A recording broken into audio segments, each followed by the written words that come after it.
જમવામાં 32 પકવાન પોતાની મરજીથી શીખી.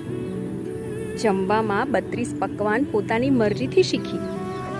દુનિયાદારીની સમજણ પણ ઠોકરો ખાધીને આવડી. માન્યા જેટલા પોતાના દિલથી કરી સેવા. માન્યા જેટલા પોતાના દિલથી કરી સેવા. બસ આ છોકરીને સમાજ જેવું સ્વાર્થી બનતા ના આવડે. કેવી પાગલ છે નહીં? એક છોકરી સાવ શરમ વગરની. જિંદગીભર બીજાના સપનાને પૂરા કરવા પાછળ ભાગી. પોતાની ઈચ્છાઓને વહાવી દીધી ગંગામાં. છેલ્લે એના સમર્પણને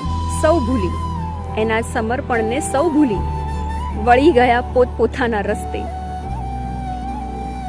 જુઓ ને બીજાને દિશા આપતી આ ચારની પોતાની જિંદગીને દિશા આપવાનું જ ભૂલી ગઈ. એક છોકરી સાવ મૂરખ નીકળી.